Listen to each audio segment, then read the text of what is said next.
This show contains movie spoilers and swearing.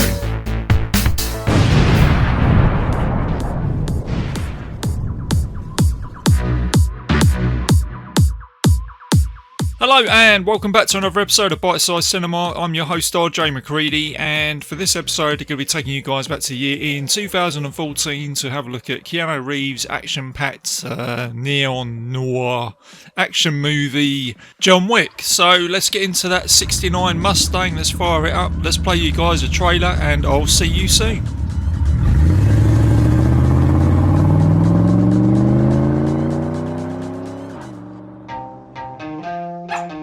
I'm up.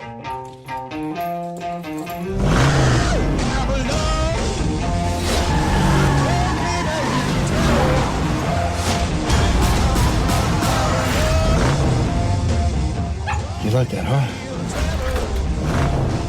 Nice ride. Thanks. How much? Excuse me? How much for the car? She's not for sale. You have good day, sir. Daisy.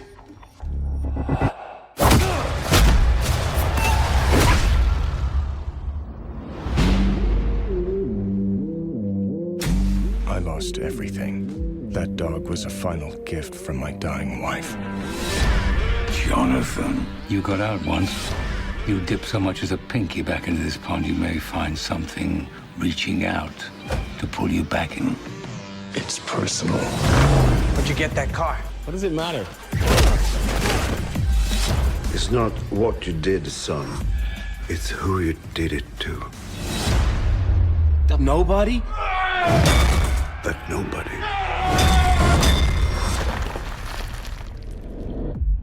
is John Wick.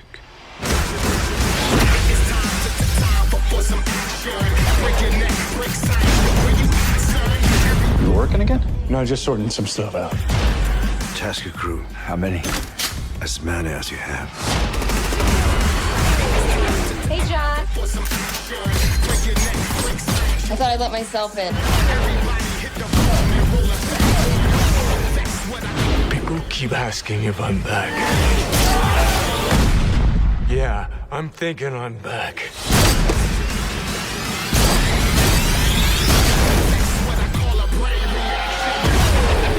I'm not afraid of John Wick.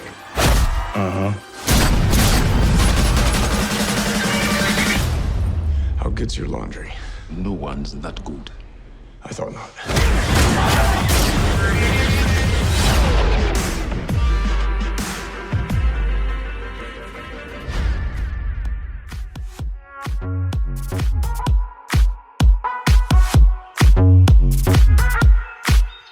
And welcome back. So the synopsis of this film is an ex-hitman comes out of retirement to track down the gangsters that killed his dog and took everything from him.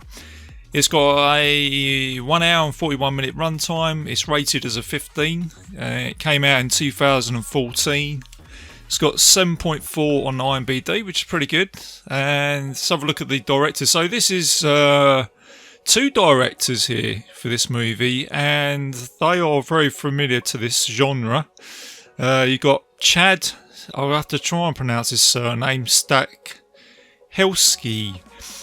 and he was Keanu Reeves' stunt double for the film The Matrix, and he has a hell of a resume, this guy. He's a mixed martial artist, stuntman. He's worked in wire work, high falls, weapons, diving, motorcycles. So you could almost say this guy is like John Wick himself. He's a bit of an action man. He stunt doubled for Brandon Lee. The Crow is also good friends with the late Brandon Lee, unfortunately. And he was involved in a mixed martial arts tournament in Japan. He was one of the first Americans to enter the Japan tournament called Shuto, which sounds a hell of a lot like Bloodsport. Some of you martial artists probably know a little bit more about that than I do. Dan Bone, if you're listening, you probably know about all that. And the other director as well is David Leck, I think that's his name. Sorry guys, can't pronounce surnames here. Another mixed martial artist. He's done stunts, he's done movies such as Hitman, Teenage Mutant Ninja Turtles, The Bourne Identity, 300, The Matrix, and The Blade. So these directors, they know what they're doing when it comes to an action movie, but this is the first time that they've got involved in directing movies. So there's no end to this, the talent, and I think their experience certainly shines with this film.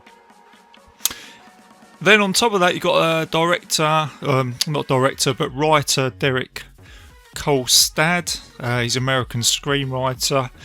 So he started out as doing a couple of screenplays, or he wrote a couple of movies with Dolph Lundgren involved in these films as an actor. One's called One in the Chamber and The Packaged. I think they went straight to DVD. Did okay. And then Derek writes John Wick, and I suppose for any screenwriter, you know, if you're going to have a movie that's going to be successful, it's this one, and it did, and it put him onto the block, which I'll get into in a minute. But then he went on to go and write a film that's just hit the cinemas of late, and a film that's doing very well at the moment. Which is Nobody, with Bob Odenkirk, which a lot of people say is like John Wick. Again, it's got the same, the same similar sort of formula. So he's doing very well. He's also going on to do the screenplay for a computer game called Just Cause with Jason Momoa. So it'd be interesting to see what he goes on to do. But he's doing very well at the moment as a screenwriter for Hollywood. The film was backed by Lionsgate, so they're American Canadian. Always like to give these guys a shout out, the backers. So they haven't been about that long, 1997, so fairly modern, I would say, for a film company. They've mainly been involved with the Rambo reboots, the Total Recall reboot. Won't talk too much about that for any Arnold Schwarzenegger fans. But they put $20 million into this movie, and it has paid off. The first John Wick movie made $86 million. It did very well, and the franchise itself has gone on to take $600 million, because obviously there's sequels to John Wick. There's been 2 so far. There's another 2 in the works. There's been computer games that have been made. So on the whole, franchise is doing very well, but it is the first movie that I really like, which I'll get into in a minute. So yeah, I mentioned it's a neo-noir action thriller, which is very evident in this movie. It's got like a little bit of a twisted dark wit to it. Let's talk about the cast. So the cast is very good. Keanu Reeves in the main title role, so he's familiar with this type of genre with The Matrix. But this did kickstart his career in 2014. Did a film called Constantine, which kind of got mixed reviews from critics, didn't really take off. Then he did a film called The Day the Earth Stood Still.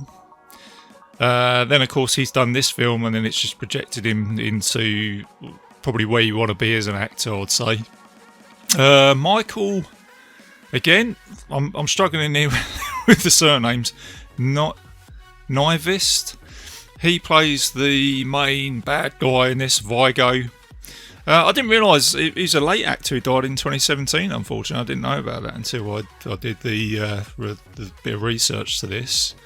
Alfie Allen, who some of you probably know from Game of Thrones, he plays the nasty villain in this. The guy kind of sparks it all off. Tarazov is his character name. William Dafoe as Marcus. William Dafoe's always good when he turns up in a film. Very slick. Adrienne Paladaki as Miss Perkins. I remember her from the Supernatural TV show. She turns up in that. John Leguizamo as Aurelio.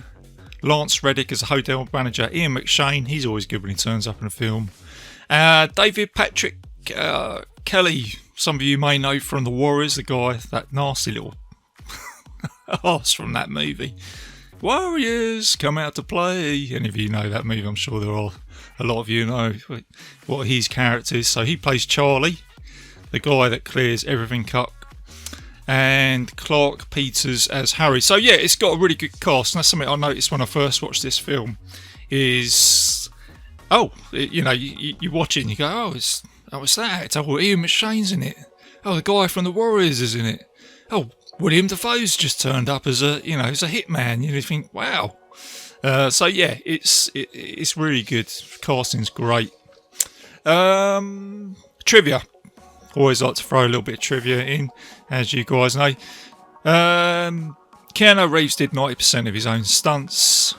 Originally, the Keanu Reeves character was put out to pretty much everybody in Hollywood, as you could imagine. Nicolas Cage, Kurt Russell, Bruce Willis. And the reason why they looked at Bruce Willis, Kurt Russell, John Wick was originally in the screenplay supposed to be a guy in his 60s, which probably would make sense. So it's supposed to be a guy out of retirement. But they chose Keanu. He's doing a really good job. Keanu Reeves did 8 hours a day training on weapons and tactics over 4 months. Alfie Allen, he visited a Russian public bath in New York to try and edge up on his Russian accent. So there's a lot of work that goes into this before they shoot the movie. This was quite cool. Excuse me. The henchman in the red shirts is a homage to Star Trek, and we all joke about that, don't we? If any of you guys remember the old Star Trek TV shows where you have one of the crewmen that turn up and you go, yep, he's going to be the cannon fodder, he's going to go. So that was a homage to this, because obviously the directors and knew that there was going to be a lot of kills in this movie, which there is. 69 Mustang, yeah, that to me is a incredible car. It's the car that I would love to have, and I would even go to say that is one of the main characters in this movie, because it kind of sparks everything off alongside his dog, which is I'll get into in a minute. And I've already mentioned the other movies that Keanu Reeves was in, so yeah. So that's a little bit of trivia. So this film, John Wick, why do I like it? I think there's a lot of films like this that come out that kind of go, well, we all know, you go into a supermarket and you look at the shelf of DVDs or Blu-rays and you see an action movie which has gone straight to DVD, and you probably watch it and you probably get your $5 worth, but nothing more. And when I first saw John Wick, I thought it was going to be another one of those films where you just think, oh, it's just going to be another run-of-the-mill action movie.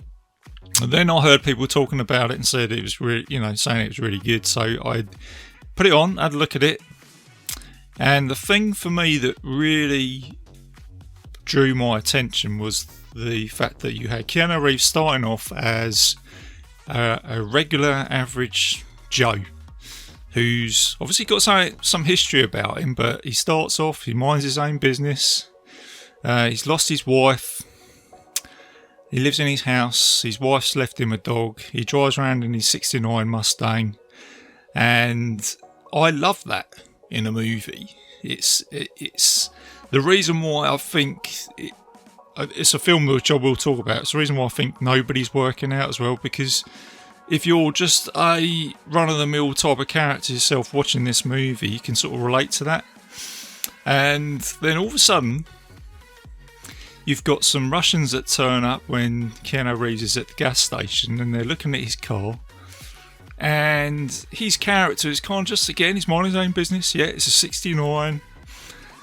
And I love the bit when he talks to the guy in Russian, which is the Alfie Allen character, and then he just sort of just goes, oh, hang on a second, and it's just John Wick basically just drip feeding you a little bit about him from the past, and I think you just got that building block all of a sudden. Then the film moves on to the next phase, I would say. So these Russians go into John Wick's house, they steal his car, they kill his dog, they leave him for dead, and they think they've just got away with it, and then boom, that's it. They've woken a sleeping giant. There you go, that's it. The guy you just don't mess around with. And then from there onwards, you know, you get the scene now where John Wick gets up and he smashes the floor to his garage, and then all these guns turn up with his gold, and he's got the suits, and now it's the transition of him going back into his old ways, and you think, oh, here we go. And like I say, when I first watched this film, I thought, oh wow, this has got some potential to it now. And then obviously Alfie Allen's character goes back to his dad, who is part of the Russian syndicate in New York, and very quickly you find out that, and this is another another great scene from the audience point of view, when this Russian boss comes out and says, oh, hang on a second, whose car did you steal? And then, you know, Alfie Allen's character's like, well, you know, just a nobody. He goes, this guy isn't a nobody. This guy is the man that you send out to go and kill the boogeyman. You know, you're like, whoa. In fact, he's actually got a name for him. He calls him Baba Yaga, the boogeyman killer. So you've now got, I guess you could say, the second act of this movie where things take off. So you've got the Russian boss who tries to, I guess you could say, pacify John. He gives him a call, tells him he's sorry, and then John just puts the phone down. And now the boss knows that he is going to have to take John Wick out because he knows what he can do. So he sends in hitman to his house. You get like the first fight scene now where John takes on these hitmen in his house. You end up with an awful lot of dead bodies, and then this is where you end up with Charlie, who turns up, who's the guy from The Warriors, and he basically has a clean-up operation, which is pretty cool. There's a funny scene where a police officer turns up and knocks on the door, and he says, everything all right in there, John? And John basically goes, yeah, I'm pretty cool. He gets, even the police officer says, the thing, you've gone back to, you know, the old days in, John. Yeah, pretty much. And then the police officer goes away. So it's almost like the police know what he's up to as well. So Viggo now has no choice to take out John with some hitmen. This we're introduced to a character called Marcus, which is played by by William Dafoe, who's great in anything that he does. He's very slick. He's been given a $2 billion bounty on John Wick's head to go and kill him. So then John Wick, he goes to the chop shop. I forgot to mention actually, it's where Alfie Allen took the 69 Mustang. That's where things come into realisation, where even the chop shop guy says to him, you know, do you know whose car that is?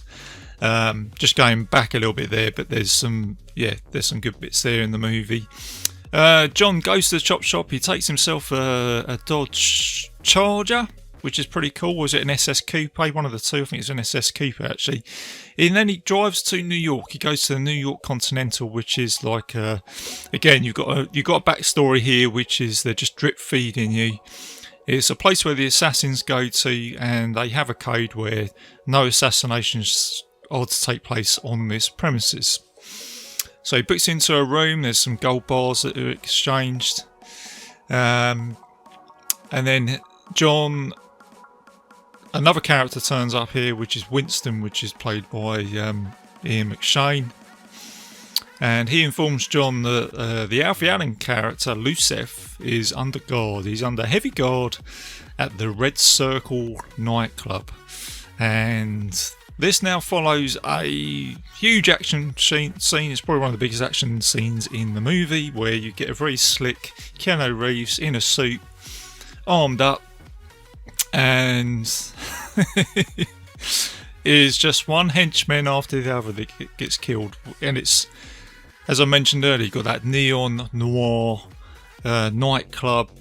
You got a really good sort of like dance mix in the background, which really goes really well with the scene, and you got people in the club who are just kind of dancing whilst all this shooting is going on, and you get some scenes where John Wick is loading and unreloading, and he's shooting and he reloads and he shoots someone again, and he falls off balconies. And after killing all these henchmen, he comes across one of the main guys called Kirill, who is kind of like, I suppose you could say, as like a lieutenant to Vigo. He's the one who stops John Wick, and then Lucev, which is Alfie Allen's character, he gets away. So this now follows on to John going back to the hotel. He has to treat his wounds, and then he's introduced to another assassin, which is Mrs. Perkins. He manages to knock her unconscious, and now you see a little bit of an ally system as well. In this organisation they used to work for, he comes across a guy called Harry, who looks after Perkins. Whilst John now goes for Vigo, where it's probably going to hurt the most. He goes to an old church where there's all the money is stored for Vigo's enterprise, and he goes in there and he burns all this money. But then he is captured by Vigo at the same time, but then rescued by Marcus, who's on the roof with a sniper rifle. So you've got that sort of typical scene in a movie.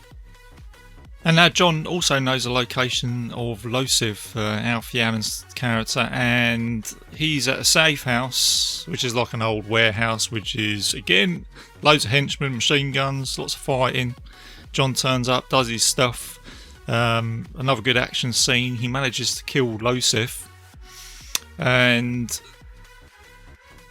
this now leads up to the final act of the movie, where John needs to take out the big boss, which is Vigo, which, when you think about it, he wasn't really the main cause of this, just his son that caused all of this carnage, really, because he stole John Wick's car and killed his dog, when you think about it. But now John knows that if he doesn't continue, he's going to be a dead man. And what I like about this film is, as this has moved along with all these action sequences, you also building up the story and getting drip fed little bits from the past with the assassins that turn up, like the William Dafoe character, Miss Perkins character that turns up, the hotel. You know that the organisation that he worked for has a code because you can't kill anybody in the hotel.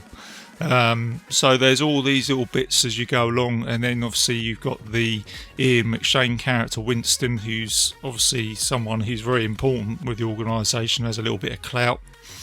So yeah, you have this building block, and now with the final act, Vigo has Marcus, William Dafoe's character. He has him killed because he feels like he's double-crossed him, which is a shame, because I really like the William Dafoe character in this. I think I would have liked to have seen him in the other movies, but like I say, it's just it builds up the plot and the reasons for John Wick's cause along the way. And Ian McShane's character Winston actually orders the Miss Jenkins to be executed because she has broken the code of conduct for killing someone on the Continental grounds.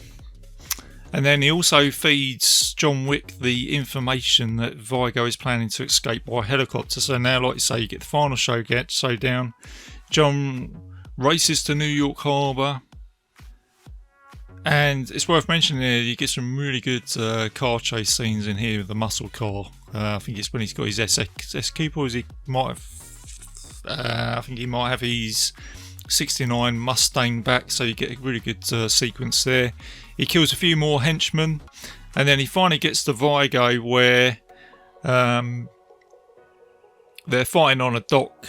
Vigo pulls out a knife, and then John stabs him with this knife in return, so now he's been taken out. And then what you're left with here is John now breaks into a animal clinic to treat his wounds, and whilst he's there, he comes across a pit bull puppy. So he takes to the puppy, and then you see him walking along the boardwalk, where the film comes to an end. So that's my bite-sized review of this film. It's a good film, and it feels you wanting more, which is always good. And what I like about it, it's not a massively long film. I think it's an hour and 40 minutes, which is always good. Not a fan of like films that go on forever, and I think this one just packs the punch where it needs to.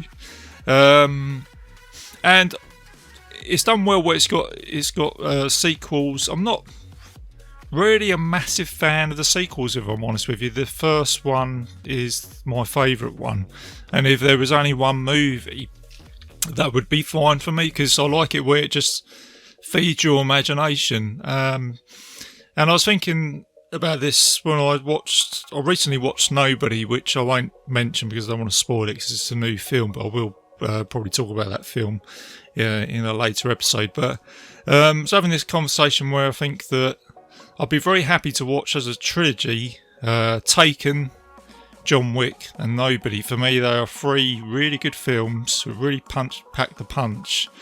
And it was the same with Taken. I think they brought sequels out for that movie, and I don't think it really did as well.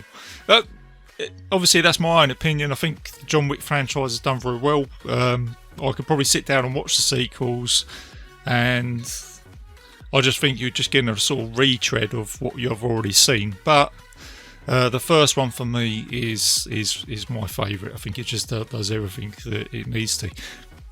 And I'm going to go back on this again, but my favourite bit of this film is a bit at the beginning when you've got John's character who's just kind of minding his own business, and then you've got the bad guys that turn up, and I love that in any sort of movie. And it's the same with I see films like Taken in the same league, where you've got Liam Neeson's character going, he's minding his own business, and again with Nobody, it's just, I love that formula, and then it just sort of pans into a full-on action movie with this character who's got this past which you don't really know about, but you know he's a badass and you don't mess with him. So yeah, it's good. It's a good film. Everybody that I talk to, I don't really know anybody that doesn't like this film. So it's obviously hitting all the marks for everybody. So yeah, and I would imagine that most of you listening to this have seen this film. So yeah, that's my take on it. Hopefully there's a little bit in there with the trivia that you might not have heard of before. So that's what I'm here for with Bitesize, just to feed that little bit of information to you. So yeah, there you go. I'm going to wrap that up now. So I hope you enjoyed that episode. And you know, if you enjoyed that, if you're new to the show, please go and check out all my other episodes. I've got a big back catalogue now of over 100 episodes ago, so go and check all those out. So yeah, there you go, guys. Hope you enjoyed that. So let's do a little bit of admin now before I close the show. So I am a proud member of the Legion Podcast Network. So yeah, go and check out all the other shows on there, and I've got another show which is the Mystery Vault podcast. I'm a little bit slow on releasing an episode there, just where I've been on holiday at the moment, and I have to do a lot of preparation work for those because there's lots of information that I like to research, try and put a good little show together for that. So I've changed it a little bit because I was going to do Noah's Ark, but there's a lot I need to research for that, so I'm doing the Ark of the Covenant, the old Raiders of the Lost Ark. And what's coming up next for Bitesize? So I've got a couple of guest episodes which I'm trying to get together. It's been a little bit of a slow process, obviously, with the summer holidays and all that coming up. But I've got Kung Fu Dave coming on for Braveheart, and Mark Lockhart, who will be joining me for Lock, Stock and Two Smoking Barrels, which I'm looking forward to. So look out for those and a couple of other solo shows that I will put together as well. Where can you find the show? Spotify, iTunes, YouTube, several other players on the internet. If you put in Bitesize Cinema Podcast, and I've got a Facebook page as well, which is where I'm most active. And if you want to contact me, or there's films that you want me to have a look at, just post anything on there. So there you go, guys. As always, keep it bite-sized, keep it safe, and I'll see you soon.